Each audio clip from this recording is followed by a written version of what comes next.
বড় কোনো টুর্নামেন্টে যাওয়ার আগে কিংবা কোনো গুরুত্বপূর্ণ ম্যাচের শুরুতে পবিত্র কুরআন স্পর্শ ও চুম্বন করা ইরান ফুটবল দলের এটাই রীতি।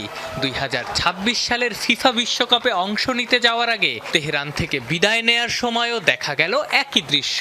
শনিবার আন্তালিয়া বিমানবন্দরে দেখা গেল পবিত্র কোরআন চুম্বনের এই রীতি। মাঠের বাইরে রাজনৈতিক নানা ইস্যুতে আলোচনায় ইরান এবং দেশটার বিশ্বকাপ ফুটবল দল।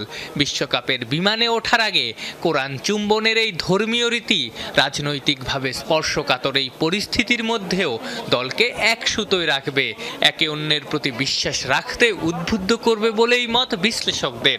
কেননা খেলাধুলায় যে বিশ্বাস সবচেয়ে গুরুত্বপূর্ণ। নানা কারণে একসময় বিশ্বকাপে ইরানের অংশগ্রহণ নিয়ে তৈরি হয়েছিল অনিশ্চয়তা, তবে সময়ের সঙ্গে সঙ্গে সেই শঙ্কা অনেকটাই কেটে গেছে। বিশ্বকাপ খেলার জন্য ভিসাও পেয়ে গেছেন ফুটবলাররা।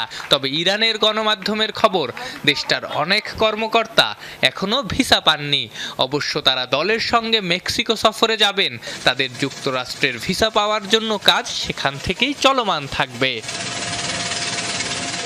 বিশ্বকাপের 3টা ম্যাচই যুক্তরাষ্ট্রের মাটিতে হলেও ইরান তাদের ঘাঁটি গেড়েছে মেক্সিকোতে।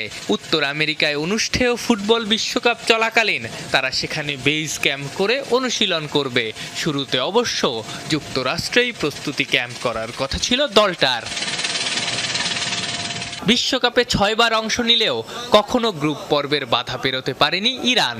এবার ইতিহাস গড়তে তাদের সামনে নিউজিল্যান্ড, বেলজিয়াম ও মিশর। আর সেটা করতে পারলে বিশ্বকাপ মঞ্চে নিজেদের সেরা সাফল্যের নতুন অধ্যায় লিখবে মধ্যপ্রাচ্যের এই ফুটবল শক্তি।